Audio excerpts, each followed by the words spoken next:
Dipan Mehta also with us on the show. Dipan, what would you do with a stock like Kalyan Jewellers? It's down almost 11%. Is there any buying at dips which would emerge, or do you think there's just a case of falling knife and one should stay away till the time they don't figure out what's exactly is happening within the company?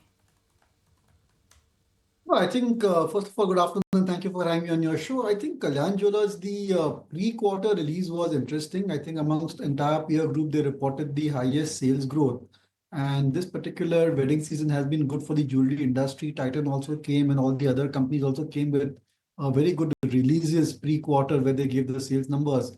And gold prices have moved up, so obviously that's getting reflected in their turnover as well. Valuations are still reasonable. Company's got a decent footprint to increase its stores and distribution network, and they have made some foray into some online portals to try and sell jewelry as well. So I'm not negative on Kalyan Jewelers, and I haven't heard anything negative on the stock for it to merit this kind of a correction. But on the whole, I think if valuations come into reasonable zone, then the jewelry industry is something which has got a very nice and long runway for growth, especially considering the shift which is taking place from the unorganized sector to the organized sector. Point taken. So that's about Kalyan Jewellers, but I wanted to put the spotlight on some of these other retail names. I mean, Shoppers Stop came out with a very strong set of numbers, and that's, kind of refreshed the sentiment for the entire retail segment. Trent, of course, is partly getting a bit of a thumbs up from the Elara note with 8,500 rupees target price, but you do have Nykaa, which is doing okay, and a couple of these other names, ancillary of sorts, the Phoenix Mills, etc., are also holding up in the green. What do you make of the retail sentiment? Dipan, do you anticipate a bit of a recovery in mass consumption? I think it's evident in the pre-quarter releases which have come. Phoenix also gave a pre-quarter release. Some of the other retail companies also gave, and now we have Shoppers Stop's numbers as well. So I think that we are seeing a mild recovery in the entire retail space, but valuations on the higher side. So from that point of view, one needs to be a bit choosy as to which stock they decide on, especially considering that the growth may not be completely even. But yes, I think the early signs are that the retail sector is improving. Urban consumption has picked up, at least in this particular segment. It's an important trend to follow, because if it is actually picking up, then there are lots of interesting names with very good companies, good corporate governance standards, excellent track record, asset-light businesses. So a lot of ideas can emerge if you are sure that the retail sector has picked up. But one caveat, that being that the base effect is favoring these companies at this point of time.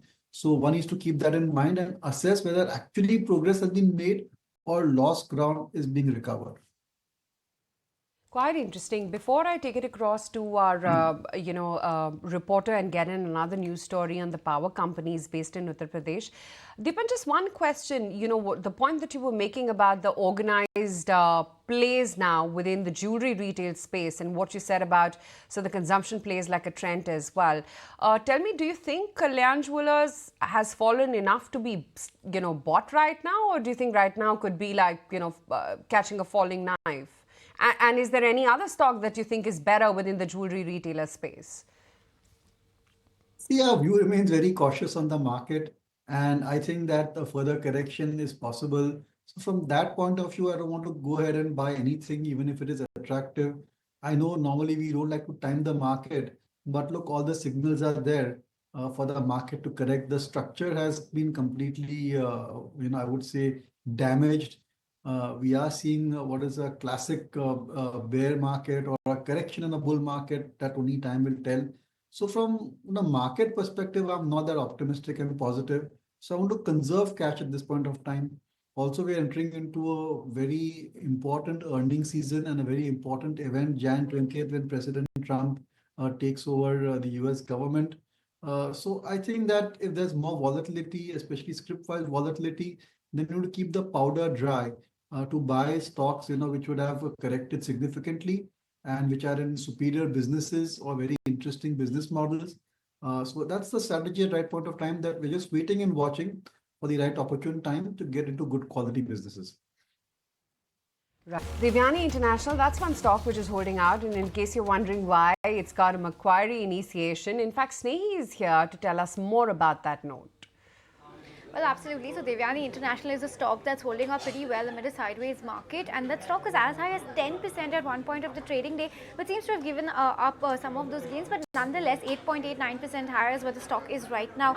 On the note of Macquarie coming in, where they've initiated an outperform rating target at 230 rupees per share. They see healthy EBITDA growth for Devyani, which is the largest Yum India franchisee, and also in KFC, given the favorable geographies and a competitive position that the brand has when it comes to the entire chicken space.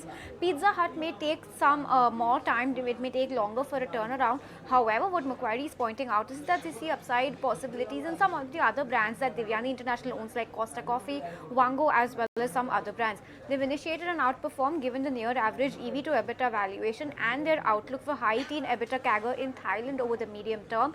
Devyani International also has emerged as their top pick in the QSR space, followed by Westlife, Sapphire, Jubilant Foodworks as well. And for Sapphire Foods also, they've initiated an outperform rating with a target price of 390 rupees per share. But while all sounds good, they are also cautioning some alarm when it comes to Devyani International. Some key risks that they're flagging off is a sharp rise in the royalty rates, increase in the competitive intensity from peers, and they're also interestingly flagging off a brand boycott call if this brand may face any link to any geopolitical issues, and that may risk the SSSG, which is the same store sales growth for the company as well. But overall, it's a very bullish note coming in. They've initiated an outperform target price of 230 rupees per share. On the back of that, Devyani International is up and away in today's trade. International doing quite well, and of course that budget related consumption boost is what Macquarie has been talking about as well. Shrikant Chauhan also joins us on the show to talk to us about technicals of some of these stocks. Shrikant, hi, good to be speaking with you. Well, what do you make of Axis Bank? That one is coming under acute pressure just ahead of its earnings. And then, of course, we'll also watch out for big boy Reliance Industries to come out with earnings. We'll get our research analyst to join us to talk to us about the fundamentals and what to expect. But on the charts, would you recommend any position on either?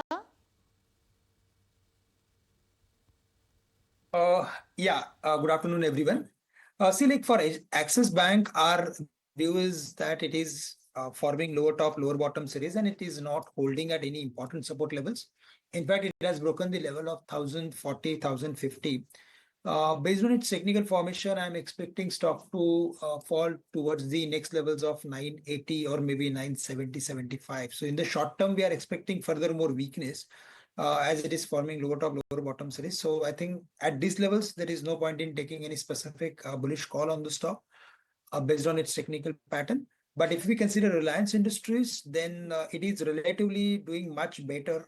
And based on its technical formation, I am expecting stock to move towards at least 1300 to 1325 in the near term. Also, the markets are in the range, and till the market is not breaking the level of 23,000, we could see some bounce back towards maybe 23,300 or 400 sort of level. So in that, I'm expecting that bounce back to come from large cap companies. And that's the reason Reliance looks good at current levels to buy for, with a target of close to 1300, and we can keep stop loss around 1230 for this. Right. Okay.